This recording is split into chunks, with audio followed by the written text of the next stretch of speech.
Hello friends, hi. எல்லோரும் எப்படி இருக்கீங்க? கண்டிப்பாக நல்லா இருப்பீங்க நம்புகிறேன்.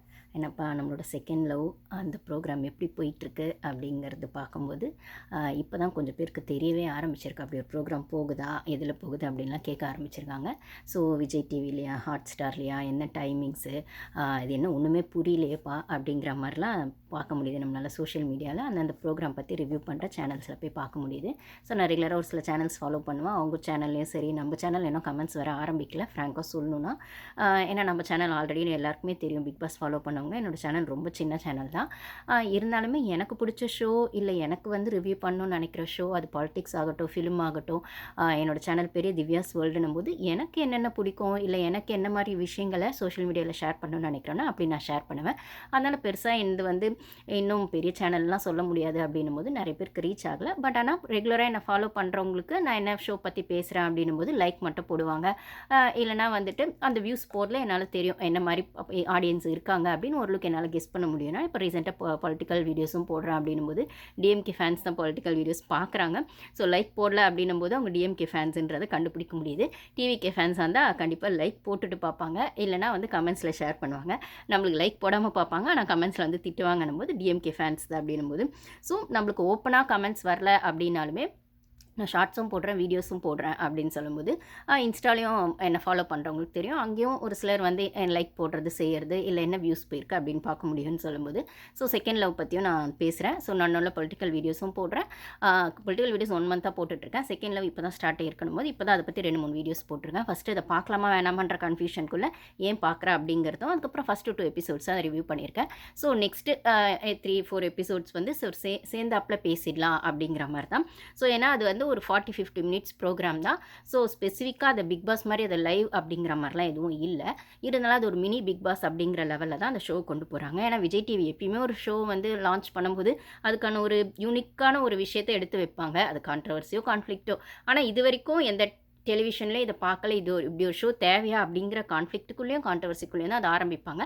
அதுக்கப்புறம் அகைன் நான் சொன்ன மாதிரி அது கியூரியாசிட்டிக்குள்ளே போய் ஜனங்களை பார்க்க வைக்கும், பார்த்துட்டு திட்ட வைக்கும், அதெல்லாம் வேறு விஷயம். ஆனால் எப்படியோ ஜனங்களை பார்க்க வச்சுருவாங்க அப்படின்னும்போது இதை வந்து பார்க்கறதுக்கான காரணமாக ரம்யா கிருஷ்ணன் மேமும் ஸ்ருதிகா அர்ஜுன் அவங்களும் வந்து இந்த ஷோ வந்து ஹோஸ்ட் பண்ணுற விதமும், ஸ்ருதிகா அர்ஜுன் வந்து குறிப்பிடாக வராங்க. அதாவது இந்த ஷோ பற்றின டீட்டெயில் ஆல்ரெடி நான் சொல்லியிருப்பேன். அது என்ன ஷோ அப்படின்னு புரியாதவங்களுக்கு அகைன் ஒரு ஷார்ட்டாக ஒரு டெஃபினேஷன் கொடுத்துறேன். செகண்ட் லவ் அப்படின்னும் போது ஆல்ரெடி அவங்களுக்கான ஒரு பாஸ்ட் லவ்லேயோ பாஸ்ட் லைஃப்லேயோ இருந்த அந்த ஒரு பெயின்ஃபுல்லான அந்த ட்ராமாவை வந்து அவங்க வந்து ஹீல் ஆகி செகண்டாக லைஃப் பார்ட்னரை சூஸ் பண்ணுறதுக்கான ஒரு ஷோ. அதில் ஒரு 6 கேர்ள்ஸு 6 ஜென்ஸ் வராங்க. 6 லேடிஸ் 6 ஜென்ஸ் வராங்க. ஸோ ரெண்டு சைட்லேயுமே வந்து அவங்கவுங்களுக்கான பெயின்ஃபுல்லான ஒரு லைஃபு, ஒரு பெயின்ஃபுல்லான ஒரு லவ், அது ரிலேஷன்ஷிப் வரைக்கும் போயிருக்கலாம், மேரேஜ் வரைக்கும் போயிருக்கலாம், இல்லை ஜஸ்ட் ரிலேஷன்ஷிப்போட நின்று இருக்கலாம், இல்லை லவ்வோட அது நின்று இருக்கலாம். அப்படின்னும் போது மேரேஜோ லவ்வோ, ஆனால் வந்து அடுத்து ஒரு ஹோப்பாக ஒரு ஹாப்பினஸான ஒரு லைஃப்பை தேடி லைஃப் பார்ட்னரை தேடுற ஒரு ஷோ தான். ஸோ இதில் அவங்களுக்கு சாய்ஸ் இருக்குது அப்படின்னும் போது அந்த ஒரு 1 மந்த் தான் இந்த ஷோ நடக்க போகுது. ஸோ அந்த 5 வீக்ஸ்க்குள்ளே தனக்கான ஒரு நல்ல லைஃப் பார்ட்னரை தேட முடியுமா ஒரு ஷோவில் அப்படிங்கிறது பெரிய கொஸ்டின் மார்க் தான். பட் ஆனால் ஒரு ட்ரை கொடுக்கலாமே அப்படிங்கிற மாதிரி ஒரு ஷோ வந்து விஜய் டிவி பண்ணியிருக்காங்க. இது ஆல்ரெடி நான் சொன்ன மாதிரி ஸ்பிளிட்ஸ் வில்லா அப்படிங்கிற விஷயத்துலையோ, கேம் ஐலாண்ட் அப்படிங்கிற மாதிரி ஆல்ரெடி ஹிந்திலையும் இங்கிலீஷ்லையும் இந்த ஷோ இருந்திருக்கு. அதை தமிழ் வெர்ஷனில் கொண்டு வந்திருக்காங்க. இப்போ வரைக்கும் டீசெண்டாக தான் போகுது. கிட்டத்தட்ட ஒரு குட்டி பிக் பாஸ் மாதிரி ஆக்டிவிட்டீஸ் எல்லாம் பண்ணுறாங்க. ஸோ அந்த ஆக்டிவிட்டீஸ் எங்கேஜ் பண்ணுறது குப்பிட் அப்படிங்கிற பேரில் ஸ்ருதிகா அர்ஜுன் வாரம் வந்து ஹோஸ்ட் பண்ணுறது ரம்யா கிருஷ்ணன் மேம் அப்படின்னு சொல்லும்போது இதில் வந்து அங்கே இருக்க ஆடியன்ஸ்க்கு வந்து அங்கே இருக்க கண்டஸ்டன்ட்ஸ் கூட ஆடியன்ஸ் கனெக்ட் ஆவாங்களா அப்படிங்கிறதோடவும் ஸ்ருதிகா அர்ஜுன் கூடவும் ரம்யா கிருஷ்ணன் மேம் கூடவும் நல்லா கனெக்ட் ஆவாங்க அப்படிங்கிறது தெரியுது. நானும் அதுக்காக இந்த ஷோ பார்க்க ஆரம்பித்தேன். ஸோ வந்து டெய்லி ஸ்ருதிகா அர்ஜுன் அவங்கள பார்க்க முடியும். கிட்டத்தட்ட பிக் பாஸில் வந்து டெய்லி பிக் பாஸோட வாய்ஸை கேட்க முடியும். வாரத்துக்கு ஒரு நாள் தான் ஹோஸ்ட் வருவாங்கன்னா அதே மாதிரி தான். பட் ஆனால் இதில் வந்து ஸ்கிரிப்டட் அப்படிங்கிறது ஸ்கிரிப்டட் ஷோ அப்படின்னா ஃபுல் அண்ட் ஃபுல் அகைன் நான் சொன்ன மாதிரி பிக் பாஸ் மாதிரி full and full scripted show கிடையாது. அதே சமயத்தில் கொஞ்சம் இது வந்து அவங்கவுங்களுக்கான பெயின்ஃபுல்லான அந்த ட்ராமாவையும் நிஜமாகவே அவங்க லைஃப்பில் ஃபேஸ் பண்ண விஷயங்களும் நம்ம வந்து பிக் பாஸில் கடந்து வந்த பாதை அப்படிங்கிற மாதிரி ஒரு எபிசோடு வச்சுருப்பாங்க. அது ஒரு எபிசோடாக தான் இருக்கும். பட் ஆனால் இதில் வந்து அதுதான் இந்த ஷோக்கான குவாலிஃபிகேஷனே. ஸோ அவங்களோடது அந்த பாஸ்ட் லைஃப்பை வச்சு தான் அவங்க ஃப்யூச்சரில் அவங்களுக்கான புது லைஃப்பை தேடுறதுக்கான விஷயமா, அகைன் அது லவ்வா லைஃபா, இந்த ஷோவில் மட்டும் அவங்க லவ் பண்ண போகிறாங்களா இல்லை நிஜமாவே லைஃப் பார்ட்னராக அவங்கள சூஸ் பண்ண போகிறாங்களா ஃப்யூச்சரில் அப்படிங்கிறது அவங்கவுங்களுக்கான இண்டிவிஜுவல் பெர்ஸ்பெக்டிவில் போகக்கூடிய விஷயம். பட் ஆனால் அகைன் நம்ம இது ஒரு ஷோவாக பார்க்கும்போது ஒவ்வொருத்தரோட பர்சனாலிட்டி வைஸ் தான் நம்ம இதை ரிவ்யூ பண்ண போகிறோம். ஸோ வந்து இப்போ மேட்ரிமோனி ஆப்பில் நான் அகைன் என்னோட வீடியோஸில் போட்டிருப்பேன், இது மேட்ரிமோனி ஆப்பா இல்லை டேட்டிங் ஆப்பா அப்படின்னா, மேட்ரிமோனிலையுமே இப்போ வந்து வச்சிருக்கும்போது நம்ம சாய்ஸ் பார்க்குறோம் இல்லைங்களா, இவங்களோட இவங்க பெட்டர், அவங்களோட அவங்க பெட்டர்னு ஃபில்டர் பண்ணி பெஸ்ட் ஆஃப் த பெஸ்ட்டை தான் எடுக்க பார்ப்போம்னா, அந்த மாதிரி ஆல்ரெடி லைஃப்பில் அடி வாங்கினவங்க இனிமேல் லைஃப் பார்ட்னராக சூஸ் பண்ணும்போது அதில் best of the best choose பண்ணுறதுக்கான ஒரு ஆப்ஷனாக இந்த 6 கேட்டகரிஸில், அதாவது அந்த மென் வந்து விமெனை சூஸ் பண்ணுற விதத்துலையும் விமென் வந்து மென்னை சூஸ் பண்ணுற விதத்துலையும் இந்த ஒரு 5 வீக்ஸ்க்குள்ளே பார்த்து பழகி நம்ம வேவ் லென்த்துக்கும் நம்ம வைப்புக்கும் நம்ம லைஃப்க்கும் யார் செட் ஆவாங்க அப்படிங்கிற மாதிரி ஒரு ஷோ தான். ஸோ இதில் வந்து யார் ஃபேக்காக இருக்க போகிறாங்க, யார் ரியலாக இருக்க போகிறாங்க, பிக் பாஸ்லாம் பார்த்துருப்போம், மோஸ்ட்லி எல்லாம் ஃபேக்காக தான் இருப்பாங்க, அந்த ஷோக்காக கேமரா கான்ஷியஸில் பண்ணுவாங்க. பட் ஆனால் அகெயின் அதில் வந்து ரியலாக இருக்கவங்க வந்து அந்த கேமரா முன்னாடி நடிக்க முடியாமல் அவங்க எமோஷனலையோ இல்லை உண்மையான விஷயத்தையோ காட்டும் போது சம்டைம் அது கான்ட்ரவர்சி ஆகி இருந்தாலுமே அவங்க உண்மையாக இருக்காங்க அப்படின்றதுக்காக ஜனங்க ஏற்றுட்டு இருக்கவங்க நிறைய பேர் கண்டஸ்டன்ஸை நம்ம பிக் பாஸில் பார்த்துருப்போம். ஸோ நான் என்னோட ரிவ்யூஸில் லாஸ்ட் 2 இயர்ஸாக வந்து நான் பிக் பாஸ் ரிவ்யூ பண்ணுறேன் போது அந்த மாதிரி கண்டஸ்டன்ஸ் தான் நான் சப்போர்ட் பண்ணி பேசியிருப்பேன். ஸோ இவங்க ஃபேக்கால ரியலாக இருந்திருக்காங்க, அவங்க தப்பு சரி அப்படிங்கிறது மாரி அவங்க உண்மையாக இருந்திருக்காங்க அப்படிங்கிறதுக்காக தான் நான் சூஸ் பண்ணி பேசியிருப்பேன்.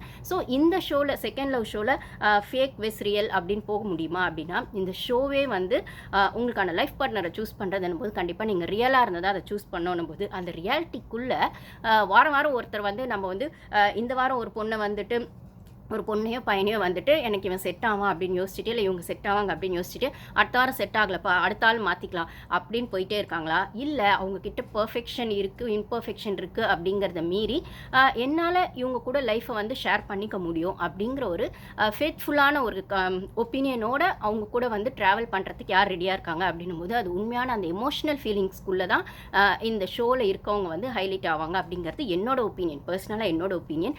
அப்படி பார்த்தா இப்போ வரைக்கும் அந்த மாதிரி தான் அந்த ஃபஸ்ட்டு சேட் அப்படிங்கிற விஷயமும் வந்து எபிசோட் 1லலாம் வந்துச்சு, நான் அதை பற்றி பேசியிருக்கேன். எபிசோட் 2ல் வந்து ஸ்பைஸ் வச்சு அவங்களோடது அந்த ஒரு ஆட்ரிபியூட்டை வச்சு இவங்களை பற்றி இவங்களுக்கான ஒப்பீனியன் இதுவாக இருக்குது அப்படிங்கும்போது, ஃபார் எக்ஸாம்பிள் நான் வந்து லவங்கம் அப்படிங்கிற இடத்துல கிராம்புன்னு சொல்லுவாங்க, லவங்கம்னா லவங்கம் கிராம்பு எல்லாம் ஒன்று தான். க்ளவுஸ் இங்கிலீஷில் வந்து க்ளவுஸ் அப்படின்னு அந்த கரம் மசாலாவோட மெயின் டாமினேட்டிங் ஸ்பைஸான க்ளவுஸ் பற்றி பேசும்போது அதை வந்து அசீம்க்கு வந்து பிரியங்கா கொடுத்து இவர் வந்து ஒரு டாமினேட்டிங் பர்சன் இல்லைனா சென்டர் ஆஃப் அட்ராக்ஷன் எப்பயுமே ஏதோ ஒன்று பண்ணிட்டு இருப்பாரு அப்படின்னு சொல்ல, ஏன்னா அந்த ஆட்ரிபியூட்டுமே அந்த ஸ்பைஸ்க்கு மேலே எழுதியிருக்காங்க அந்த ஆக்டிவிட்டியில்.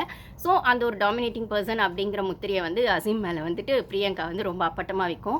அங்கே இருக்க லேடிஸ் எல்லாருமே அதை ஓரளவுக்கு ஒத்துக்குவோம். பிக் பாஸ் 6 பார்த்தவங்களுக்குமே அது ஓரளவுக்கு தெரியும் அப்படின்னும் போது அசீம் வந்து இதை பிக் பாஸ் ஷோ மாதிரியே கொண்டு போக ட்ரை பண்ணுறாரு. பட் ஆனால் இது பிக் பாஸ் ஷோ இல்லை சார், இது வந்து ஒரு பொண்ணோடது எமோஷ்னல் ஃபீலிங்ஸாக அவளை அப்சர்வ் பண்ணி அவளுக்கான ஃபீலிங்ஸ்க்குள்ளே அவளை அந்த ஒரு ஃபீல் பண்ண வச்சு அவங்களுக்கான ஒரு நல்ல லைஃப் பார்ட்னராக என்னால் இருக்க முடியும் அப்படின்ற ஒரு ஃபீல் கொடுக்குற ஷோனா இது வந்து கெத்து காட்டுற பிக் பாஸ் ஷோ இல்லைங்கிறத ஃபஸ்ட்டு அசீம் அவர்கள் புரிஞ்சுக்கணும். ஏன்னா அவர் அதே மாதிரி இதை பண்ணணும்னு நினைக்கிறார் போல இருக்குது. ஸோ நிறைய பொண்ணுங்களோட வெறுப்பு தான் இதில் அவரால் சம்பாதிக்க முடிஞ்சது ஃபஸ்ட்டு 2 எபிசோட்ஸில். ஏடன் அப்படிங்கிறோம், ஏன்னா நான் இதில் ஃபஸ்ட் எபிசோடு ஃபாலோ பண்ணவங்களுக்கு தெரியும், அவங்கவுங்களுக்கான லைஃப் பற்றின விஷயங்களுமே நான் சொல்லியிருப்பேன். யார் யார் வந்து என்னென்ன ட்ராமாலேருந்து வெளில வந்திருக்காங்க, நார்சிசம், டாக்ஸிசிட்டி, அபேண்டன்மெண்ட், அதுக்கப்புறம் வந்துட்டு அது வந்து ஜென்ஸ் லேடிஸ் 2 பேருக்குமான விஷயமாகவுமே நான் சொல்லியிருப்பேன். ஸோ அந்தந்த விஷயங்கள் நம்மளுக்கு காமிச்சாலுமே கடந்து வந்த பாதை அப்படிங்கிற ஒரு ஆக்டிவிட்டி வச்சு அவங்கவுங்க லைஃப்பில் என்ன கிராஸ் பண்ணி வந்தாங்க அப்படிங்கிற ஒரு எபிசோடும் போன எபிசோடில் வந்துச்சு. ஸோ எபிசோட் 4ன்னு நினைக்கிறேன். ஸோ நான் இதில் எபிசோட் வைஸ் ரிவ்யூ பண்ணுறேன் அப்படிங்கிறத விடவும் அது 50 மினிட்ஸ் ஷோ அப்படின்னு சொல்லும்போது அந்தந்த எபிசோடில் ஓரளவுக்கு இன்ட்ரெஸ்டிங்காக என்ன நடந்தது, இல்லை இந்த ஷோ அடுத்தடுத்து எந்த லெவலில் நோக்கி போகும் அப்படிங்கிற ஆங்கிளில் தான் ரிவ்யூ பண்ணலாம் அப்படின்னு. ஏன்னா ஷோ பார்க்குறவங்களுக்கு தெரியும் என்னென்ன ஆக்டிவிட்டீஸ் வருதுன்னு, அதுலேருந்து என்ன ரிசல்ட் வருது அப்படிங்கிறத தான் நம்ம பேசணும். ஸோ யார் வந்து நல்ல பேராக தெரியுறாங்க, இல்லை அண்டர்ஸ்டாண்டிங் கப்பலாக தெரியுறாங்க, இல்லைனா வந்து இவங்க இப்படியே ட்ராவல் பண்ணுவாங்களா, இல்லை நடுவில் டக்குன்னு ஜம்ப் அடித்து வந்துட்டு வேற ஒருத்தங்களை ட்ரை பண்ணலாம் அப்படிங்கிற மாதிரி ஜம்ப் அடிப்பாங்களா, இல்லை இது ஒரு ஷோவை மட்டும் பார்த்து என்ஜாய் பண்ணுற மாதிரி ஒரு சிலர் வந்திருக்காங்க. நிஜமான லைஃப் பார்ட்னரையோ லைஃப்கான சீரியஸ்னஸ்னோடவோ இந்த ஷோவை பார்க்காம ஜஸ்ட் இது ஒரு ஷோ தானே, ஒரு ட்ரை கொடுப்போமே என்ன இப்போது அப்படிங்கிற மாதிரி ஒரு ஆட்டிடியூடோடு யார் வந்திருக்காங்க அப்படிங்கிற மாதிரியும் அந்த ஷோவில் இருக்காங்க. ரியலாக ஒரு லைஃப் பார்ட்னரை தேடி வர்றவங்களும் இந்த ஷோக்கு வந்திருக்காங்கன்னா இந்த ஷோ பார்க்க பார்க்க தான் அது யார் எப்படின்றது தெரியும். ஸோ யார் ஃபேக்காக இருக்காங்க, யார் ரியலாக இருக்காங்க அப்படின்னு. ஸோ அப்படி பார்க்கும்போது தேஜஸ் அப்படிங்கிறவரோட பேர் வந்து இப்போ வரைக்குமே வந்து அவர் டபுள் கேம் ஆடுறாரா, ஃபேக்காக இருக்காரா, எல்லா பொண்ணுக்கும் ரூட்டோட பார்க்குறாரா அப்படிங்கிற மாதிரிலாம் விஷயங்கள் வருது அப்படின்னு சொல்லும்போது it's too early to judge அப்படின்னு இந்த ஷோவில் சொல்ல முடியாது. ஏன்னா இருக்கிறதே 5 வீக்ஸ் தான். ஸோ இந்த 5 வீக்ஸ்க்குள்ளே நான் வாரம் ஒரு பொண்ணை வந்துட்டு ட்ரை பண்ணிட்டு அதுக்கப்புறம் லைஃப் பார்ட்னரை சூஸ் பண்ணுறேன்னா, இல்லை வெளில ஷோ முடிஞ்சு போனோன்னே ஜஸ்ட் லைக் தட் வந்துட்டு நான் என்னோட லைஃப் வேறு ஷோ வேறு அப்படின்னு டிசைட் பண்ண போகிறேன்னா அப்படிங்கிற ஆட்டிடியூடுமே இந்த ஷோவில் வந்து யார் எப்படி இருக்காங்கன்றதை நம்மளுக்கு புரிய வச்சிரும். அப்படின்னும் போது இதை நம்ம ஷோவாக பார்க்கணுமா, இல்லை ரியாலிட்டி ஷோவாக பார்க்கணுமா, இல்லை ரியல் லைஃபுக்கான ஷோவாக பார்க்கணுமா அந்த செகண்ட் லவ் அப்படின்னா அது அவங்கவுங்களோட சாய்ஸு. என்னை பொறுத்த வரைக்கும் பர்சனாலிட்டியை மட்டும் வந்துட்டு டிஸ்கிரைப் பண்ணலாம் அப்படிங்கிற இடத்துல மட்டும்தான் இதை சொல்கிறேன். ஏன்னா இந்த ஷோவில் மேபி இதில் வந்து ஓட்டிங்லாம் கிடையாது, யார் எலிமினேட் ஆவாங்க அப்படிங்கிறது கிடையாது. ஒருவேளை இந்த ஷோவில் யாராச்சும் ஒரு கப்பல் வின் பண்ணாங்க அப்படின்னாலுமே நிஜமாகவே அவங்க லைஃப்பில் அதுக்கப்புறம் வந்து ரியல் லைஃப் பார்ட்னராக மாறுவாங்களா அப்படிங்கிறதும் நம்மளுக்கு தெரியாது. ஜஸ்ட் ஏன்னா இது வந்து அந்த ஃபஸ்ட் சாட்டுங்கிற விஷயத்துலையுமே நிறைய பேர் ஷேர் பண்ணுறாங்க. ஜஸ்ட்டு வந்து பழகி பார்ப்போம், ஒத்து வந்தால் லைஃப் பார்ட்னராக எடுத்துக்கலாம், இல்லை ஜஸ்ட் ஃப்ரெண்ட்ஸாக இருந்துக்கலாம், அது ஒரு லெசன் லேர்ன்ட்டாக எடுத்துக்கலாம் அப்படிங்கிற மாதிரி ஒப்பீனியனோடவும் எல்லாருமே இருக்காங்க. அப்படின்னும் போது ஜஸ்ட் ஒரு ஆப்ஷனுக்கான விஷயமாக தான் இது போயிருக்காங்க. ஸோ இந்த 5 வீக்ஸில் அவங்கவுங்க ஆப்ஷன்ஸ் என்ன எடுக்கிறாங்க, இல்லை எடுத்த ஆப்ஷன்லேயே ரொம்ப ஸ்ட்ராங்காக கன்சிஸ்டண்ட்டாக கரெக்டாக அந்த லைஃப்க்கான விஷயமாக தான் இந்த ஷோ பார்க்குறாங்களான்றது அவங்கவுங்களோட இண்டிவிஜுவாலிட்டிக்கு ஏற்ற மாதிரி அவங்களோட ஒப்பீனியன். அப்படின்னும் போது தேஜஸ் அப்படின்னு சொல்லக்கூடிய அவர் வந்து அவர் வந்து நேஹா, வீணா 2 பேருக்குமே ரூட் விடுற மாதிரி தெரியுது.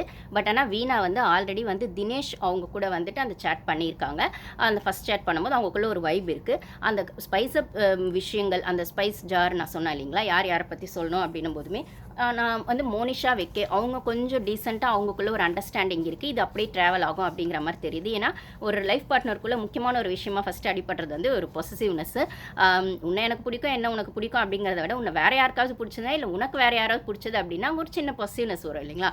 அந்த பொசிவ்னஸோட தான் இவங்களோட அந்த சேட் ஸ்டார்ட் ஆகுது. ஸோ ஸ்டார்டிங்கில் 2 பேருமே ஒருத்தர் வந்து அண்டர்ஸ்டாண்ட் பண்ணி மற்றவங்களும் பேச ஆரம்பிச்சிடறாங்க. இதில் காசிப் அப்படிங்கிற விஷயமே இந்த ஷோவில் ஒரு இன்ட்ரெஸ்டிங்கான பார்ட்டாக இருக்குது. ஏன்னா அந்த ஃபஸ்ட்டு சேட் முடிஞ்சோடனே கேர்ள்ஸ் ஒரு பக்கம் காசிப் பண்ணுறாங்க, பாய்ஸ் ஒரு பக்கம் காசிப் பண்ணுறாங்க. உனக்கு எப்படி ஃபீல் ஆச்சு, இவன் இப்படி இருந்திருக்கலாம், இல்லை இந்த பொண்ணு கூட என் வைப் செட் ஆகிறது அப்படிங்கிறது தோணலை, எனக்கு வந்து வேறு மாதிரி, எனக்கு வந்து என்னோட எக்ஸ்பெக்டேஷன்ஸ் வேறு மாதிரி இருக்குது அப்படின்னு தேஜஸ் சொல்கிறதையும், பிரியங்கா அவங்களோட பாயிண்ட் ஆஃப் வியூவில் சொல்கிறதையும், இல்லை எஃபோர்ட் போடணும்ல, ஃபஸ்ட் சேட்டுன்றது ஒன்று பேசணும், இருந்தாலும் அந்த சைட்லேருந்து ஒரு எஃபோர்ட் வரணும்ல, அந்த எஃபோர்ட் வரலன்னா நான் என்ன பண்ண முடியும் அப்படின்னு சிந்து அவர்கள் பேசுகிறதையும் பார்க்க முடியுது. அப்படின்னு சொல்லும்போது அபித் அவர்களையும் தேஜஸ் அவர்களையும் ஃபஸ்ட் சேட்டில் யாருமே செலக்ட் பண்ணவே இல்லை. பட் ஆனால் அதே தேஜஸ் வந்து அவருக்கான ஒரு விஷயத்தை அவர் எடுத்து வச்சு ஒரு எஃபோர்ட் போட்டு பண்ணும்போது அவர் தினேஷ் வீணாக்குள்ள ஒரு சலசலப்பை ஏற்படுத்துறதையும் பார்க்க முடியுது. ஸோ நடுவில் இவர் போய் தினேஷ் வந்து சரியில்லை அப்படின்னு வீணா கிட்ட வந்து ஒரு அரசல் பரசலாக ஒரு விஷயத்த சொல்கிறதும், ஆனால் நேஹா கூடவும் பழகிட்டு இருக்காரு அப்படின்னும் போது தேஜஸ் வந்து இங்கே டபுள் கேம் ஆடுற மாதிரி அவரோடது ஒரு கேரக்டர் வந்து இப்போ இந்த ஷோவை பொறுத்த வரைக்கும் கொஞ்சம் பேசு பொருளாக பேசப்படுது. அப்படின்னு சொல்லும்போது அசீம் என்னப்பா நம்மால் கெத்தாச்சு, பிக் பாஸ்லேயே கெத்து காட்டினார், இங்கே என்னப்பான்னா இங்கே அவரோட கெத்து செல்லுபடி ஆகலை, பிக் பாஸ் பாஷா இதில் பழிக்கலை அப்படின்னு தான் என்னோட ஒப்பீனியன் ஆல்ரெடி சொன்ன மாதிரி. ஏன்னா இது வேறு மாதிரி ஷோ, பிக் பாஸ் மாதிரி மினி பிக் பாஸ்னு ரிவ்யூஸ் நாங்கள் சொன்னாலுமே இந்த ஷோட கான்செப்டோ இந்த ஷோவை கொண்டு போகிற ஆங்கிள்லையோ இதில் வந்து மக்கள் ஓட்டு கிடையாது, கெத்து காட்டுறது அப்படிங்கிற விஷயம் கிடையாது. ஒரு பொண்ணோட இல்லை ஒரு பையனோட அந்த ஃபீலிங்ஸை புரிஞ்சு லைஃப் பார்ட்னருக்கான அந்த ஒரு விஷயங்களை எடுத்து வைக்கிறதுக்கான விஷயம்னா அந்த லைஃப்பை எவ்வளோ சீரியஸாக பார்க்குறாங்க, இல்லை இந்த லைஃப் பார்ட்னர் விஷயத்தை எவ்வளோ வேல்யூ பண்ணுறாங்க அப்படின்றதுக்கான விஷயம்னா இதில் அசீம் வந்து சைலண்ட்டாக இருந்தால் அதுக்கப்புறம் ரியலாக ஏதாச்சும் பண்ணுவாரா, இல்லைனா இப்படியே தான் போவாரா, இப்படியே தான் கொண்டு போவாரா அப்படிங்கிறது நம்மளுக்கு தெரியல, நம்ம வெயிட் பண்ணி பார்க்கணும். பட் தேஜஸ் அப்படிங்கிறவர் வந்து ஈஸி கோயிங், அந்த ஸ்பைஸ் அப்படிங்கிற விஷயத்துலேயே நான் ஆல்ரெடி சொன்ன மாதிரி அவர் வந்து பெப்பர்னு அசீம் வந்து எடனை சொல்கிறாங்க. எடன் வந்து அவங்க வந்து ஜெர்மனியில் அவங்களுக்கான அந்த லைஃப் வந்து ஹேண்டில் பண்ணியிருக்காங்க, அப்யூஸான விஷயங்களை ஹேண்டில் பண்ணியிருக்காங்க. அப்படின்னு சொல்லும்போது அவங்க வந்து லைஃப்க்கான ஒரு என்ன சொல்கிறது ஒரு இன்டென்ஸ், பெப்பர் வந்து பார்க்காம இருந்தாலும் உள்ள அந்த காரம் வந்து அவ்வளோ இருக்கும் அப்படின்னு சொல்லும்போது லைஃப்க்கான அந்த ஒரு சீரியஸ்னஸை புரிஞ்சு அவ்வளோ ஒரு இன்டென்ஸான ஆள் அப்படிங்கிற மாதிரி ஒரு விஷயத்த சொல்கிறாரு. ஸோ அதில் எடன் வந்து கொஞ்சம் இம்ப்ரெஸ் ஆகி அவர் சொன்னது இது வரைக்கும் யாருமே போல்டாக அப்படி சொன்னதில்லை என்னை பற்றி, ஆனால் அவர் சொன்னது எனக்கு பிடிச்சிருந்ததுன்னு சொல்கிற மாதிரி எடன் ப்ளஸ் அசீம்ங்கிற மாதிரி ஒரு சின்ன விஷயங்கள் போகுது. ஏன்னா அசீம் எல்லாரும் ஆட்டிடியூட்னு சொல்லும்போது எடனுக்கு மட்டும் அவர் மேலே ஒரு ஆனால் ஓப்பனாக பேசிடுறாங்க அவங்க. ஏன்னா இதை வந்து எபிசோடு 3லேயுமே வந்து ஸ்டார்டிங்கில் எடன் எங்கன்னு அவர் வீட்டுக்குள்ளே ஃபுல்லாக தேடி வரும்போது எடன் அங்கே வந்து அப்ஸ்டர்ஸில் எங்கேயோ உட்காந்துருப்பாங்க, ஆனால் சைலண்ட்டாக இருப்பாங்க, குரல் கொடுக்காம. ஏன்னா ஒரு சின்ன ஒரு கோவத்தில் அவங்க உட்காந்துருப்பாங்க. ஏன்னா அவங்க கூட வந்து இந்த ஷோ பொறுத்த வரைக்கும் அந்த கிடைச்ச டைம்லலாம் ஒருத்தவங்க பேசி பழகி அந்த அண்டர்ஸ்டாண்டிங்குள்ளே வரணும் அப்படிங்கிறது தான், அந்த வேவ் லென்த்துக்குள்ளே வராங்களா அப்படிங்கிறது புரியணுன்னும் போது இவங்க கூப்பிடும்போது அவர் வந்து நான் வந்து கொஞ்சம் ஃப்ரெஷ்ஷப் ஆகிட்டு வரேன், ரெடி ஆகிட்டு வரேன் அப்படிங்கிற மாதிரி நம்மளுக்கு தெரியும். அசீம் அவர்கள் அந்த க்ரூம் பண்ணுறது, அந்த ஒரு என்ன சொல்கிறது, தன்னை வந்து பெஸ்ட்டாக காமிச்சிக்கணுன்றதுல அவர் எப்பயுமே ரொம்ப கான்ஷியஸாக இருப்பார்னா, அவருக்கான அந்த டைம், பர்சனல் டைம் எடுத்துகிட்டு ரெடி ஆகிட்டு வர்றது அப்படின்னு சொல்லியிருப்பார் போல். அது அவங்களுக்கு கொஞ்சம் ஹர்ட் ஆகிட்டு, உங்களுக்கு உங்கள் வேலை தானே ஃபஸ்ட்டு முக்கியம், நீங்கள் ரெடி ஆகிட்டு நீங்கள் எப்போ ஃப்ரீயாக இருக்கீங்களோ அப்போ தானே வந்து என் கூட பேசுவீங்கன்ற மாதிரி அவங்க கொஞ்சம் கோவப்பட்டதையும், இல்லை அது முக்கியம் தானே அப்படிங்கிற மாதிரி அவங்க கேட்டது ஒரு கேள்வி, ஒரு சம்மந்தம் இல்லாமல் இவருக்கான ஒரு ஜஸ்டிஃபிகேஷனை கொடுத்ததையும் பார்க்க முடிஞ்சதுன்னும் போது, ஓவராலாக எடன் சொன்னது என்னென்னா, எனக்கு ப்ரையாரிட்டி பண்ணுறவங்க எனக்கு முக்கியம், அவங்க ப்ரையாரிட்டி அவங்களுக்கு இருக்கலாம், ஆனால் என்ன ஃபஸ்ட்டு ப்ரையாரிட்டி பண்ணணும் அப்படிங்கிறத அவங்க சொன்னதை பார்க்க முடிஞ்சுது. இது அசீம் ஒத்துக்க முடியல அப்படின்னாலுமே எடன் அப்படிதான் அப்படிங்கிறத புரிஞ்சுக்கிட்டு அவருமே இப்போ என்ன, நான் வந்து உங்களுக்கு ஜஸ்ட் லைக் தட் நானாக இருக்கணும், அவ்வளோதான், எனக்கு மேக்கப்லாம் போடணும்லாம் அவசியம் இல்லை அப்படிங்கிற மாதிரி இவரு கேட்கவும், அசீம் கேட்கும், ஆமாம் நீங்கள் இப்படி இருந்தாலே நல்லா தான் இருக்கீங்க, நீங்கள் ஜஸ்ட் லைக் தட் இருங்க, மேக்கப்லாம் போடாமல், நீங்கள் பவுடர்லாம் போடாமல் ஜஸ்ட் லைக் தட் நீங்கள் இருந்தாலே நீங்கள் நல்லா இருக்கீங்க, பொண்ணுங்களுக்கு இப்படி இருந்தாலே பிடிக்கும் அப்படின்னு அவங்க சொன்னதையும் பார்க்க முடிஞ்சதுன்னா, ஸோ ரொம்ப ஓப்பனாக வந்து ஸ்ட்ரெயிட் ஃபார்வர்டாக என்னென்னு இருக்காங்க. அசீம் வந்து தன்னை சென்டர் ஆஃப் அட்ராக்ஷனாக காட்டிக்கணும் அப்படிங்கிறதுல இருக்கார். ஸோ இவங்களுக்கான விஷயங்கள் கொஞ்சம் ஸ்பைஸப்பானதை நம்மளால் அந்த கம்பேட்டபிலிட்டி ஆக்டிவிட்டின்னு ஒன்று வைக்கிறாங்க. ஸ்ருதிகா தான் சொன்னால் டெய்லி வந்து அவங்க ஒரு ஆக்டிவிட்டி வைப்பாங்க. அதில் வந்து அசீமை யாருமே வந்து பெருசாக இன்ட்ரெஸ்ட் காட்டலைனாலுமே எடன் ப்ளஸ் அசீம்னு வரும்போது இது எங்கேயும் ஸ்பைஸப் ஆன மாதிரி தெரியுதே ஸ்பைஸப் ஆக்டிவிட்டியில் அப்படின்னு ஸ்ருதிகா அர்ஜுன் இன்ட்ரெஸ்டிங்காக பேசுறதெல்லாம் பார்க்க முடிஞ்சுது. ஸோ தன்னோடது விஷயங்களை அசீம் வந்து தன்னை டிஸ்கிரைப் பண்ண விஷயத்தில் அந்த பெப்பர் மாதிரி லைஃபோட இன்டென்ஸ் புரிஞ்சிருக்காங்க அப்படின்லாம் சொன்னது அவங்களுக்கு பிடிச்சிருந்தது. இது ஒரு பக்கம். ஆனால் அதே சமயத்தில் தன்னை டாமினேட்டிங் பர்சன் பிரியங்கா சொன்னதை அசீமால் அக்செப்ட் பண்ண முடியல. ஸோ அவர் எல்லா இடத்துல அதுக்கான ஜஸ்டிஃபிகேஷனை கொடுக்க பார்க்குறாரு. பிரியங்கா வந்து எனக்கு தோணுனதுனால நான் சொன்னேன் அப்படிங்கிற மாதிரி அவங்க ஒரு பக்கம் இருக்காங்க. இதே தான் வந்து நேஹாவோடதும் சிந்துவோடது விஷயமாகவும் இருக்குது அசீம் விஷயத்தில். ஏன்னா அசீமை செலக்ட் பண்ணது ஃபஸ்ட்டு நேஹாவும் சிந்துவும் தான் செலக்ட் செந்தூரின்னு சொல்லக்கூடிய அவங்க சிந்து அப்படின்னு நம்ம ஷார்ட்டாக சொல்லிக்கலாம். அவங்க தான் செலக்ட் பண்ணுறாங்க ஃபஸ்ட் சேட்டில். ஸோ ஃபஸ்ட்டு சேட் போனோடனே உங்களோட ஒப்பீனியன்ஸ் எப்படி இருக்குது அப்படின்னு கேட்கும்போது நேஹா வந்து அவர் ஹானஸ்ட்டு டிரான்ஸ்பரண்ட்லாம் சொன்னதுனால, ஏன்னா ஃபஸ்ட்டு எபிசோட் பார்த்தீங்கன்னா தெரியும், அதில் நான் பேசியிருப்பேன், அந்த வேர்ட்ஸ்லாம் என்னை இம்ப்ரெஸ் பண்ணிச்சு, அதனால் நான் அவர் கூட சேட் பண்ணணும்னு நினச்சேன்னு. செந்தூரி வந்து சொல்கிறாங்க, நான் நினச்சி வந்த அசீம் இவருன்னு எனக்கு தெரியாது, ஆல்ரெடி அதாவது பிக் பாஸில் அசீம்னு எனக்கு தெரியாது, நான் வேறு யாரோ அசீம்னு நினச்சேன் அப்படின்னும் போது, ஏன்னா ஃபேஸ் காட்டாமல் தான் ஜென்ஸ் எல்லாம் ஃபஸ்ட்டு அந்த சேட் பண்ணியிருப்பாங்க அந்த சேட் பண்ணுறதுக்கு முன்னாடி. ஸோ அந்த கண்ணு கட்டி விட்டுட்டு அதுக்கப்புறம் தான் வந்து அந்த கண் கட்டிட்டு கண்ணு கழட்டும் போது அவங்க முன்னாடி ஒரு பொண்ணு உட்காந்து சேட் பண்ணுற மாதிரி தான் அந்த விஷுவலைஸ்லாம் பண்ணியிருப்பாங்கன்னு சொல்லும்போது, நான் நினச்ச அசீம் வேறு, இவருன்னு எனக்கு தெரிஞ்சிருந்தால் நான் வந்து இவரை செலக்ட் பண்ணியிருக்க மாட்டேன்னு செந்தூரி சொன்னதையும் பார்க்க முடிஞ்சது அப்படின்னு சொல்லும்போது, இது ஒரு பக்கம் போது. மோனிஷா ப்ளஸ் விக்கே எப்படிப்பா போகுதுன்னா, நான் ஃபஸ்ட்லேருந்து பார்க்கும்போது இவங்க 2 பேருமே அந்த பொசிவ்னஸ்குள்ளே மாட்டுற மாதிரி தெரியுது. ஏன்னா ஃபஸ்ட்டு சேட்டில் 2 பேரும் ஓகேவா இருக்காங்க. அந்த ஸ்பைஸ் அப் ஜாரில் பார்த்தீங்கன்னா வந்து ஃபஸ்ட்டு எடுத்தோடனே வெக்கேக்கு தான் வந்துட்டு அந்த சான்ஸ் கிடைக்கிது அந்த ஆக்டிவிட்டியில். அவர் வந்து அந்த கார்டமம் எடுக்கிறாரு, ஏலக்காய் எடுத்து ஸ்ட்ராங் அண்ட் ஸ்வீட்னா அந்த ஆட்ரிபியூட்லாம் போன எபிசோடில் சொல்லியிருப்போம், பார்க்காதவங்க போய் பாருங்கள். கரம் மசாலா ப்ளஸ் போட்டியாளர்கள்னு போட்டிருப்போம், அதில் போய் பாருங்கள். ஸோ ஒவ்வொரு மசாலாக்கான அந்த ஆட்ரிபியூட் சொல்லியிருப்பாங்க. அதில் வந்து வெக்கே வந்து இவங்களை செலக்ட் பண்ணியிருப்பாங்க. விக்கே வந்து பிரியங்காவை செலக்ட் பண்ணியிருப்பாரு. இது வந்து மோனிஷா கொஞ்சம் கூட எக்ஸ்பெக்ட் பண்ணாத விஷயம். அவங்க ஃபேஸோட ரியாக்ஷன் தெரியும். ஏன்னா வந்து அவங்க வந்து தன்னை தான் பிடிச்ச பர்சனுக்கு நீங்கள் உங்களுக்கு இல்லை உங்களோட பிடிச்ச ஸ்பைஸ்க்கு ஏற்ற மாதிரி ஒரு ஆளை செலக்ட் பண்ணுங்கள், இல்லைனா அந்த அவருக்கு ஏற்ற மாதிரி அதாவது அவங்கவுங்க ஃபோட்டோ வச்சு அதாவது பக்கத்தில் அந்த ஸ்பைஸ் வைக்கணும் அப்படிங்கிற மாதிரி. ஃபஸ்ட்டு அந்த விக்கே வந்து பிரியங்காவை கார்டமம் அப்படிங்கிற இடத்துல வந்து அந்த ஆட்ரிபியூட்டுக்கு ஏற்ற மாதிரி செலக்ட் பண்ணியிருப்பாரு. அதாவது ஸ்ட்ராங் அண்ட் ஸ்வீட் அப்படிங்கிற அந்த ஃப்ளேவரோட செலக்ட் பண்ணியிருப்பாரு. ஸோ பிரியங்காவை செலக்ட் பண்ணும்போது மோனிஷாவுக்கு ஒரு சின்ன பாசிட்டிவ்னஸ், ஏன் தன்னை செலக்ட் பண்ணுவாரோ அப்படின்ற மாதிரி நான் நினச்சேன், ஆனால் அவள் ஏன் செலக்ட் பண்ணலன்னு தெரில அப்படிங்கிற மாதிரி. ஸோ இவர் இப்படி பண்ணதுனாலே மோனிஷா வந்து அதே மாதிரி ரிவெஞ்ச் எடுக்கணும் அப்படிங்கிற அந்த சின்ன பாசிட்டிவ்னஸ் தினேஷை செலக்ட் பண்ணியிருப்பாங்க. ஸோ அடுத்தடுத்து ஒருத்தர் வரும்போது அப்போ வந்து தினேஷ் வீணா ஆல்ரெடி அவங்க ஃபஸ்ட் சேட் பண்ணிவிட்டு அவங்க 2 பேர் பக்கத்தில் நிற்கிறது பேசுறது அப்படின்னும் போது அப்போ அந்த இடத்துல போய் மோனிஷா வந்து தினேஷை செலக்ட் பண்ணி அவர் வந்து தினேஷை வந்து மோனிஷா வந்து ரெஃப்ரெஷிங்னு சொல்லக்கூடிய சோம்பு, அதாவது ஃபென்னல் சீட்ஸ்ன்னு சொல்லக்கூடிய அதை பெருஞ்சீரகம்னு சொல்லுவாங்க, ஒரு மாதிரி எல்லோயிஷாக இருக்கும். ஸோ அதை வந்து செலக்ட் பண்ணி அந்த மாதிரி தினேஷ் அப்படிங்கிற மாதிரி மோனிஷா வந்து தினேஷ்க்கு வந்து அந்த ஒரு காம்ப்ளிமெண்ட் கொடுப்பாங்க. அதை பார்த்தோன்னே வெக்கேக்கு ஒரு மாதிரி ஆகிடும். இவங்க உடனே ஸ்ருதிகா வந்து சொல்லுவாங்க, what a collaboration of the celebration அப்படிங்கிற மாதிரி சொல்லுவாங்க. ஸோ வெக்கே வந்து பிரியங்கா கொடுத்ததையும் மோனிஷா எதிர்பார்க்கல, மோனிஷா தினேஷ்க்கு கொடுத்ததையும் வந்துட்டு வெக்கே எதிர்பார்க்கல. இதுக்கு நடுவில் தினேஷ் வந்து யாருக்கு கொடுப்பாருன்னு பார்த்தா தினேஷ் வீணாக்கு கொடுப்பாருன்னு நினச்சா, நான் எப்பயுமே வீணா கூட எனக்கு ஒரு வேவ் லென்த் இருக்குது ஓகே. ஆனால் அதுக்காக இந்த ப்ரோக்ராம் ஃபுல்லாக நான் அவங்க கூடவே ட்ராவல் பண்ணுன்றது கரெக்டாக இருக்காது. ஸோ நான் வந்து இதை வந்து இவங்களுக்கு கொடுக்குறேன், மோனிஷா கொடுக்குறேன். ஸோ இவங்க தினேஷ்க்கு மோனிஷா கொடுத்ததும், மோனிஷாக்கு தினேஷ் கொடுத்ததும், வெக்கேக்கும் வீணாக்கும் நடுவில் அந்த ஒரு விஷயங்கள் போகும். அப்படின்னும் போது இது ட்ரையாங்கிள் லவ்க்குள்ளே போகுமா, செகண்ட் லவ்க்குள்ளே போகுமா, இன்னும் எத்தனை லவ்க்குள்ளே போகும்ன்ற கொஸ்டின் வரும்போது ஆக்சுவலாக இந்த ஷோவை ரிவ்யூ பண்ணுறதே கொஞ்சம் கஷ்டமாக தான் இருக்கும்னு நினைக்கிறேன். ஃபர்ஸ்ட் ஆஃப் ஆல் ஃபேஸ் எல்லாம் கொஞ்சம் எல்லாம் ஒரே மாதிரி இருக்குது. அதை வந்து என்ன பண்ணுறது, ஐடென்டிட்டி பண்ணி இவங்க தானே அவங்க தானே. ஏன்னா பார்க்க போனால் மோஸ்ட்லி எனக்கு நேஹா, செந்தூர் இவங்கெல்லாம் பார்க்க ஒரே மாதிரி இருக்க மாதிரி இருக்குது. டக்குன்னு கண்டுபிடிக்க முடியல. பாய்ஸ் ஒரு லுக் ஓகே. பாய்ஸ்லேயே எனக்கு அபித்தும் ராஜாவும் கிட்டத்தட்ட பார்க்க ஒரே மாதிரி இருக்காங்க. ஸோ வந்து ஒரு ஒரு ஒரு கன்ஃபியூஷன்ஸ்குள்ளே தான் நம்மளுமே இந்த ஷோ பண்ண வேண்டியதாக இருக்குது. ஸோ ஒரு பக்கம் இப்படி பேசுகிறாங்க, அதுக்கப்புறம் வந்துட்டு எல்லாமே கேமரா முன்னாடி நடந்தாலுமே இந்த பிக் பாஸ் வீட்டுக்குள்ளே இருக்கும் இல்லைங்களா, பிக் பாஸ் வீட்டுக்குள்ளே ஒரு மாதிரி இருக்கும். அங்கே வந்து கார்டன் ஏரியாவில் பேசினா அது ஆடியன்ஸ்க்கு மட்டும் தெரியும் அப்படிங்கிற மாதிரி இந்த காசிப் அப்படிங்கிற விஷயம் கேர்ள்ஸ்குள்ளே நடக்குது. அதுக்கப்புறம் ஒரு சில நேரத்தில் பாய்ஸ்குள்ளே நடக்குது. நடுவில் போய் பாய்ஸ் வெஸ் கேர்ள்ஸ் அப்படின்னும் போது நீயே இவங்கள ட்ரை பண்ணக்கூடாது, இவங்க வேவ் லென்த்தாக இருப்பாங்கன்னு ஒருத்தவங்களுக்குள்ளே ஒருத்தங்க அந்த ஒப்பீனியன் ஷேர் பண்ணும்போது நம்மளுக்கே கொஞ்சம் மண்டை காயுது தான். பட் ஆனால் இந்த 5 வீக்ஸ்க்குள்ளே யார் கூட ட்ரூ லவ்வாக இருக்க போகிறாங்க, இல்லை இது ஜஸ்ட் ஒரு ஷோவாக பார்த்துட்டு அவாய்ட் பண்ணிட்டு போக போகிறாங்களா, இல்லை நிஜமாக லைஃப் பார்ட்னரை தேட போகிறாங்களா அப்படின்னும் போது நம்ம பிக் பாஸ் ஷோவில் அது ஒரு ஷோவாக பார்க்காம ரியல் லவ்க்குள்ளே போனவங்க நிறைய பேரை நம்ம பார்த்துருக்கோம். இவங்க அமீர் பாவனின்னு நினைக்கிறேன் அவங்க. அதுக்கப்புறம் இப்போ வந்து நான் போன சீசனில் ரிவ்யூ என்னோடய ஃபேவரட் பாரு ப்ளஸ் கமருதீன் அப்படிலாம் சொல்லும்போது அவங்க ஷோவை பார்க்காம லவ்க்குள்ளே போனாங்க. ஆனால் இங்கே இது ஷோவே கிடையாது, இது ரியல் லவ் தான். உங்களோட செகண்ட் லவ் தேடி வந்திருக்கீங்கன்றது தான் கான்செப்ட்னா இவங்க லவ்வாக பார்க்க போகிறாங்களா இல்லை ஷோவை மட்டும் பார்க்க போகிறாங்களான்றது போக போக நம்ம தான் பார்த்துட்டு நம்ம மண்டை காயம் நினைக்கிறேன். கண்டிப்பாக கொஞ்சம் இருந்தாலும் ஒரு இன்ட்ரெஸ்டிங்காக சரி எப்படி தான் போகுது வித்தியாசமான ஷோ அப்படிங்கிறதுனால ரிவ்யூ பண்ணலாம் அப்படின்னு. ஸோ இந்த மாதிரி அப்போ வந்து வெக்கேக்கு வந்து அவங்களுக்கு பொசைனஸ் வருது. ஸோ இதை வந்து ஒரு இடத்துல உட்காந்து 2 பேரும் கிளியரும் பண்ணுறாங்க இன்னைக்கான எபிசோடில். வெக்கே ப்ளஸ் மோனிஷா அப்படின்னும் போது ஏன் இப்படி பண்ணோம் அப்படிங்கிறத கிளியர் பண்ணி அவங்களுக்குள்ள அந்த ஒரு டிஃப்ரென்ஸ் ஆஃப் ஒப்பீனியன் இல்லை ஒரு மிஸ் அண்டர்ஸ்டாண்டிங் எங்கே வந்துச்சு ஏன் வந்துச்சுன்றதை பேசி கிளியர் பண்ணுறாங்க.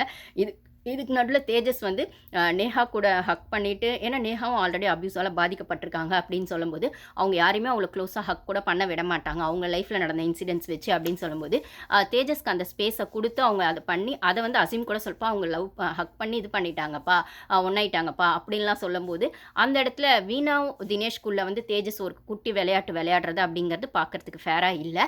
ஒருத்தங்களை புட் டவுன் பண்ணிவிட்டு தேஜஸ் முன்னாடி வரணும் அப்படிங்கிற விஷயத்தை பார்க்குறதுக்கு நல்லா இல்லை. ஓகே என்ன நடக்குதுன்னு பார்க்கலாம் அப்படின்ற மாதிரி நம்மளும் பார்க்க வேண்டியதாக இருக்குது. ஸோ இந்த இடத்துல தினேஷ்க்கும் வீணாக்கும் நடுவில் ஒரு சின்ன கிளாஷும் வந்திருக்கு. அதாவது அவங்க ஃபஸ்ட் டே வந்து எல்லாரோட அந்த ஷூட் கேஸ் வரும் இல்லைங்களா, அந்த லக்கேஜ். ஸோ அதை தூக்கி கொண்டு போய் அந்த ஃபர்ஸ்ட் ஃப்ளோர்லாம் ஏன்னா அப்ஸ்டர்ஸ் அது மாதிரி அந்த வீடு வந்து பார்க்கும், அதுவும் ராயலாக தான் இருக்குது பிக் பாஸ் வீடு மாதிரி. ஸோ அப்ஸ்டர்ஸில் கொண்டு போய் வைக்கணும் போது அது வெயிட்டாக இருந்திருக்கு. ஸோ தினேஷ் வந்து நான் ஹெல்ப் பண்ணட்டுமான்னு கேட்டிருக்காரு வீணா கிட்ட. வீணா தான் வேணான்னு சொல்லியிருக்காங்க, அதனால அவர் விட்டுட்டாரு. பட் ஆனால் பக்கத்தில் அந்த தேஜஸ் வந்து அதை வந்து லிஃப்ட் பண்ணி கொண்டு போய் அவங்களுக்கு ஹெல்ப் பண்ணியிருக்காரு அப்படின்னு சொல்லும்போது அதை லிஃப்ட் பண்ணி எடுத்துமே வச்சது மட்டும் இல்லாமல் வீணா கிட்ட ஒரு கொஸ்டினும் கேட்குறாரு, ஏன் வந்து தினேஷ் வந்து உனக்கு ஹெல்ப் பண்ணல அப்படின்போது இல்லை அவர் கேட்டார் நான் தான் வேணான்னு சொல்லிட்டேன் அப்படின்னு வீணா சொன்னாலுமே தினேஷ் அந்த இடத்துல ஒரு குட்டி கலாட்டா பண்ணி அங்கே ஒரு விஷயத்தை ஆரம்பித்து விட்றாரு. நாரதர் கழகம் அப்படின்னு சொல்கிற மாதிரி ஒன்று ஆரம்பிச்சு. ஆக்சுவலி நாரதர் கழகம் கூட இதை சொல்ல முடியாது, நாரதர் கழகம் நன்மையில் முடியும்னு தான் நம்ம கேள்விப்பட்டிருக்கோம். இவர் வந்து இவருக்கான ஒரு செல்ஃபிஷோடவோ இல்லை ஒரு ஆட்டிடியூட் அது என்ன மாதிரின்னு தெரியல, போக போக தான் பார்க்கணும். ஆனால் அது பண்ணது மட்டும் ஃபேர் இல்லை அப்படின்னு தான் பார்க்க முடியுது. ஸோ வந்துட்டு தினேஷ் வந்து என்ன தான் நீ வேணான்னு சொல்லியிருந்தாரு, தினேஷ் ஹெல்ப் பண்ணியிருக்கணும்ல. ஒரு ஒரு ஒரு வந்து ஒரு லேடிஸ் வந்து ஹெல்ப் அங்கே வந்து ஒரு ஹெல்ப்புக்காக அவங்களுக்கு தேவைப்படுதுன்னா அது வந்து அவர் வேணான்னு சொன்னாலுமே பண்ணியிருக்கணும்ல அப்படின்னு வீணா கிட்ட தினேஷ் தேஜஸ் சொன்னதை பார்க்க முடிஞ்சதுன்னா அப்போ வீணாக்குமே ஆமாம் இல்லை நீ சொன்னப்புறம் தான் எனக்கு புரியுது பண்ணியிருக்கணும்ல அப்படின்னும்போது மறுநாள் கம்பேட்டபிலிட்டி டெஸ்ட்டில் வந்துட்டு இதை எடுத்துகிட்டு வந்து தேஜஸ் வந்து எல்லோரும் முன்னாடி சொல்லவும் தினேஷ் வந்து மற்றவங்களுக்குலாம் தேஜஸ் ஆரம்பிச்சிட்ட போல இருக்கவங்க விளையாட்டு அப்படிங்கிற மாதிரி தான் இருந்தது. ஸோ அதை வந்து ஓப்பனாக ஸோ அந்த காசிப்பாக பேசினாலுமே அதுக்கப்புறம் அந்த ஒரு ஷோ வரும்போது அந்த ஒரு கிப்பிடாக வரக்கூடிய ஸ்ருதிகா வந்து இது ஏன்னா அவங்க எல்லாத்தையும் பார்த்துட்டு தான் வந்திருப்பாங்க இல்லைங்களா, அந்த வாட்ச் பண்ணிகிட்டே இருக்காங்க 24 ஹவர்ஸ். எப்படி பிக் பாஸ் வந்து பிக் பாஸ் வீட்டில் என்ன நடக்குதுன்றது வாட்ச் பண்ணுவாங்களோ அந்த மாதிரி ஸ்ருதிகாவும் வாட்ச் பண்ணிட்டே தான் இருக்காங்க அப்படிங்கிற மாதிரி தான் இந்த ஷோவில். ஸோ ஒரு சலசலப்பு வந்துச்சு போல இருக்கே லக்கேஜ் விஷயத்தில் தினேஷ்க்கும் வீணாக்கும் தினேஷ்க்கும் நடுவில் அப்படின்னு இவங்க கேட்கவும் அப்போ நடந்த கான்வர்சேஷன்ஸை தேஜஸ் விளக்கமாக சொல்லவும் உடனே வந்து அசீம் வந்து தேஜஸ் முகத்தில் இப்போ தான் தேஜஸ் தெரியுதுன்னு கலாய்க்கிறதும். ஸோ என்னதான் காசிப் பேசினாலும் அது ஏதோ ஒரு இடத்துல அந்த ஓப்பன் அப் ஆகி இவங்களை பற்றி இப்படி பேசியிருக்காங்க அப்படின்னும் போது இந்த இடத்துல தினேஷ் வந்து ஒன்றுமே சொல்கிறதுக்கு இல்லைன்னும் போது சரி அப்போ நடுவில் பூந்து வீணாக்கு வந்து தினேஷ் மேலே ஒரு மிஸ் அண்டர்ஸ்டாண்டிங் வந்துருமா தேஜஸ்னால அப்படின்னும் போது அடுத்த எபிசோட்லேயே அது வேறு விதமாக மாறி நான் உங்ககிட்ட பழகினாலும் ஃப்ரெண்டாக தான் பழகிறேன், பட் ஆனால் எனக்கு ஒரு வைப் இருக்கிறது தினேஷ் கூட தான் இருக்குது. அதை நீ வந்துட்டு எந்த வகையிலையும் மாற்ற முடியாதுன்றதை ரொம்ப ஸ்ட்ரெயிட்டாக வந்துட்டு தினேஷ் கிட்ட வந்து தேஜஸ் கிட்ட வீணா சொல்லிடுறாங்க. ஆனால் அதே சைடில் தேஜஸ் ஆல்ரெடி ஒரு விதமாக ஒரு விஷயத்தை செட் பண்ணி வச்சிருக்காரு இல்லைங்களா நேஹா கிட்ட, நான் உனக்கானவன் இல்லைனா உனக்கான ஒரு வைப் கொடுப்பேன் அப்படிங்கிற மாதிரி. ஸோ அந்த இடத்துல நேஹாக்கும் வந்து தேஜஸ் பண்ணுறது பிடிக்கல, தினேஷ்க்கும் வீணாக்கும் நடுவில் தேஜஸ் போய் பண்ணும்போது அப்போ என்கிட்ட அவன் ஃபேராக இல்லையா அப்படிங்கிற மாதிரி நேஹாக்கும் ஒரு விஷயம் தோணுது. அவங்க அதை மற்ற ஃப்ரெண்ட்ஸ் கூட மற்ற கேர்ள்ஸ் கூட ஷேர் பண்ணும்போது அவனுக்கு வேணும்னா வந்து வீணாவை கூட வந்துட்டு அவன் வந்து செலக்ட் பண்ணிக்கிட்டோம். பட் ஆனால் அதுக்காக என்ன வந்து நடுவில் ஒரு இதுவாக வந்து ஒரு என்ன சொல்கிறது, நடுவில் என்ன ஒரு காயாக வச்சு அவன் வந்துட்டு பண்ணுறது எனக்கு பிடிக்கல.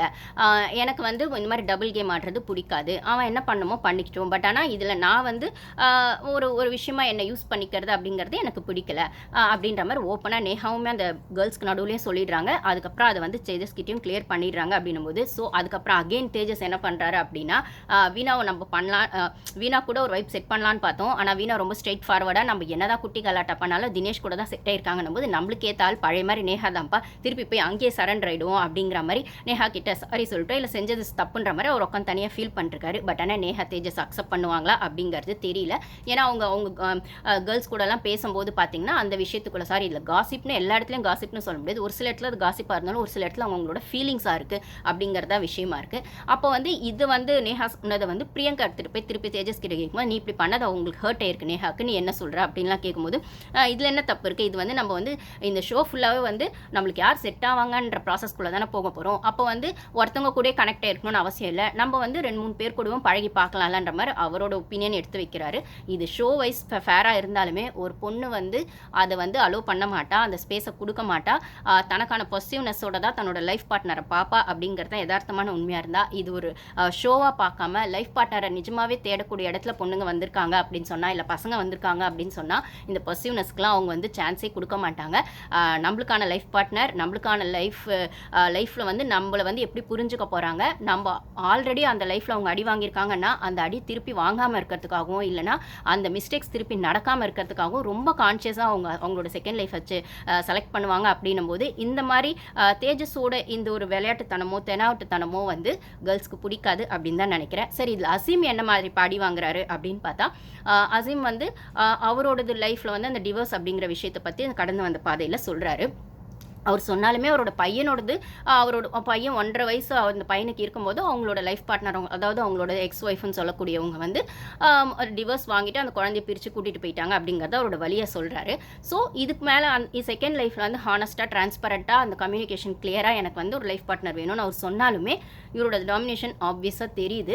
ஆனால் அப்படி டாமினேஷனாக தெரியக்கூடிய ஒரு பர்சன் எடன் அப்படிங்கிறவங்க வந்து லைஃப்பில் நிறைய ஸ்ட்ரகிள் பண்ணியிருக்காங்க. அவங்களோடது அந்த 8 years மேரேஜ்னு நினைக்கிறேன். அதில் வந்து ரொம்பவே தன்னோட லைஃப் பார்ட்னர் வந்து இது என்னென்னா ஒரு ஹோட்டலுக்கு போய் சாப்பிட்டா கூட 50-50 ஷேர் பண்ணணும், ஒரு வேலை செஞ்சால் கூட 50-50 ஷேர் பண்ணணும். அதே மாதிரி வந்து அதாவது அந்த காசு கொடுக்கணுன்ற மணி விஷயத்துலேயே ஆகட்டும், ஆட்டிடியூட் விஷயத்துலேயே ஆகட்டும், அவங்களுக்கு எப்படின்னா அவங்க வந்து வேலை செஞ்சுட்டு ஒரு டயர்டாக ஒரு சேரில் உட்காந்தா கூட நீ என்ன அவ்வளோ பெரிய ஆளா இந்த சேரில் உட்காருவியா, அப்படி நீ என்ன ஃபெமினிசம் பேசுகிறாளான்ற மாதிரி ஒரு மாதிரி அந்த ஒரு நார்சிசம் கேரக்டருக்குள்ளே இருக்கிற ஒரு ஆளாக தான் அவங்களோட பழைய லைஃப் பார்ட்னர் இருந்திருக்காங்கன்ற இடத்துல அதை ஹேண்டில் பண்ணி அந்த ஸ்ட்ரகிளை ஹேண்டில் பண்ணி வந்தவங்க தான் எடன் சொல்லும்போது, இந்த இடத்துல அசீம் பற்றி எடனுக்கு தெரியாது அப்படிங்கிறத விடவும் அசீம் எடனுக்கு செட் ஆனால் எடன் வந்து ரொம்ப ஸ்ட்ரெயிட் ஃபார்வர்டாக இருக்காங்க. அசீம் வந்து இந்த ஷோக்காக ஒன்று பண்ணுறாரோ அப்படிங்கிற மாதிரி எனக்கு தோணுது. அவங்களுக்கு செட் ஆகுமா அப்படிங்கிறது தெரியல.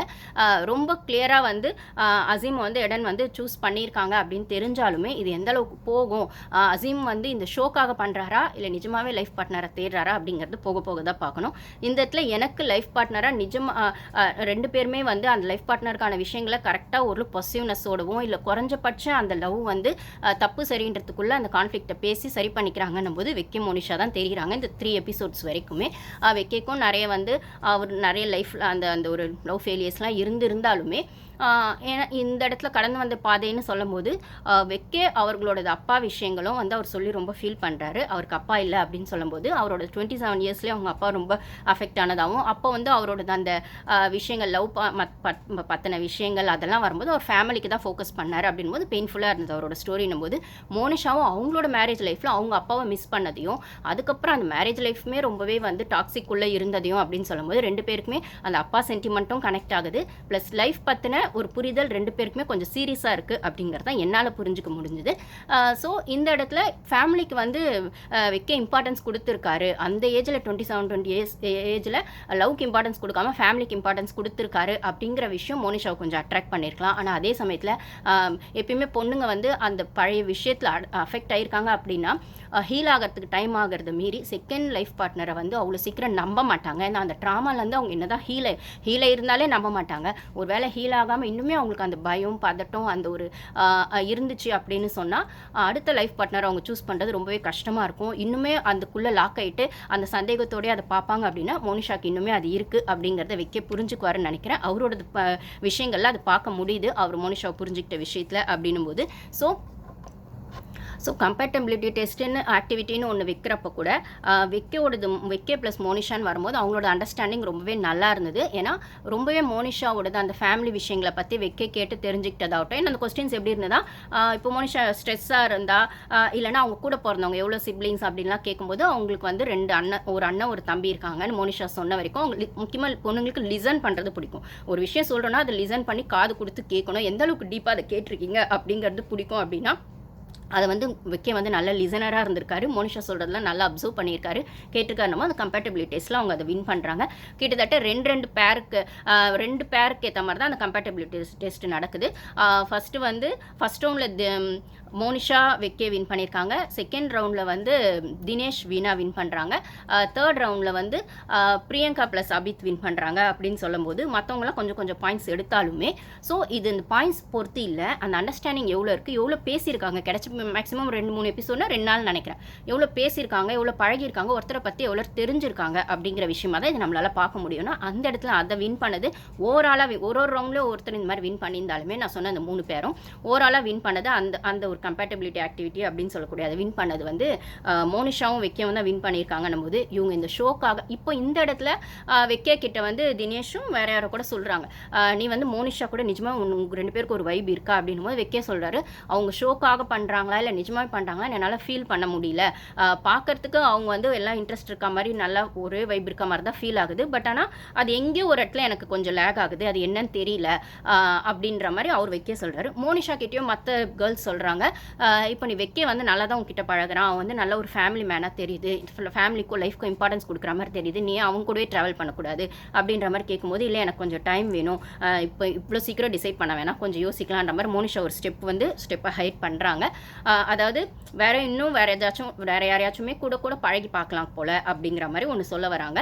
ஸோ இதை வந்து இன்னைக்கான விஷயத்தில் ஸ்ருதிகா அர்ஜுனே வந்து நான் சொல்கிறீங்களா கேமரா மாதிரி தான் 24 ஹவர்ஸும் அவங்களுக்கான விஷயங்களை அவங்க வந்து பார்த்துட்டே இருப்பாங்கன்னா அவங்க வந்து சொல்கிறாங்க, இப்போ உங்களுக்கு ஒரு சான்ஸ் இருக்குது, எல்லா ஹவுஸ்மேட்ஸும் சேர்ந்து ஒரு 2 பேரை டிசைட் பண்ணி நீங்கள் அவங்கள பழக விடணும்னா மறுபடியும் யார் கூட யார் சேட் பண்ணுறதுக்கு ஏற்ற மாதிரி விடுவீங்கன்னா திருப்பி அகெயின் வெக்கே ப்ளஸ் மோனிஷாவுக்கு சான்ஸ் கிடைக்குது, அப்புறம் ராஜா ப்ளஸ் சிந்துருக்கு சான்ஸ் கிடைக்குது. ஏன்னா ராஜாக்கும் சிந்து மேலே ஒரு விஷயம் இருக்குது, பட் ஆனால் அது சொல்கிறதுக்கு ராஜா வந்து ரொம்பவே யோசிக்கிறாரு அப்படின்ற மாதிரி கேர்ள்ஸ் பேசும்போது அதுக்கான சான்ஸ் கொடுத்து பார்க்கலாம் அப்படிங்கிற மாதிரி. அபித் பிரியங்கா வந்து வேறு வழியே இல்லைப்பா, நாங்கள் 2 பேரும் சேர்ந்து பேசிதான் ஆகணும்னா அவங்கவுங்களுக்கான பேரை வந்து செலக்ட் பண்ணிட்டாங்க, இல்லை ஒரு ஆளை ஒருத்தர் செலக்ட் பண்ணிட்டாங்க, இப்போ தனியாக இருக்கிற நம்ம 2 பேரும் சேர்ந்து ஏன் ஒன்று ட்ரை பண்ணக்கூடாது அப்படிங்கிற மாதிரி அவங்க வந்து காமெடியாக சொன்னாலுமே அவங்களுக்குள்ளேயும் ஒரு வைப் கிரியேட் ஆகிட்டு தான் இருக்குன்றதை பார்க்க முடியுது. ஸோ பிரியங்காவோடது கடந்து வந்த பாதையுமே கொஞ்சம் பெயின்ஃபுல்லாக தான் இருந்துச்சு, எல்லாரோடது பெயின்ஃபுல்லாக இருந்தாலுமே பிரியங்கா அது வித்தியாசமாக இருந்தது அப்படின்னு சொல்லும்போது அவ்வளோ ஸ்ட்ராங்கான ஒரு பொண்ணு வந்து எவ்வளோ விஷயத்தை ஃபேஸ் பண்ணியிருக்காங்கன்றதை நம்மளால் பார்க்க முடியுதுன்னும் போது ஸோ அபித் மாதிரி ஒரு ஆள் கூட பிரியங்காவோட கனெக்ட் ஆக முடியும் அப்படின்னு தான் எனக்குமே தோணுச்சு. ஸோ வெக்கே ப்ளஸ் மோனிஷா வந்த விஷயங்களில் கூட அந்த ஒரு ஸ்பைஸ் அப்பில் நடந்த அந்த ஒரு பொசிவ்னஸ் ஏன் அப்படின்னு சொல்லி கேட்கும்போது வெக்கே அதுக்கு ஒரு எக்ஸ்ப்ளனேஷன் கொடுக்குறாரு, மோனிஷா அதுக்கு ஒரு எக்ஸ்ப்ளனேஷன் கொடுக்குறாங்க. 2 பேருமே பேசி உட்காந்து அதை சார்ட் அவுட் பண்ணதை பார்க்க முடியுது. ஏன்னா அந்த ஆக்டிவிட்டி ஸ்டார்ட் ஆகிறதுக்கு முன்னே அவங்க பக்கத்தில் வந்து நின்று அவங்க கூட பேச ட்ரை பண்ணேன், நீங்கள் அவாய்ட் பண்ண மாதிரி இருந்தது, அதனால் நான் வந்து பிரியங்காவுக்கு வந்துட்டு அந்த ஸ்பைஸ் ஜாரில் ஒன்று பண்ணேன் அப்படின்னு சொல்லும்போது மோனிஷா வந்து நீங்கள் வந்து பிரியங்கா கொடுத்ததுனால தான் நான்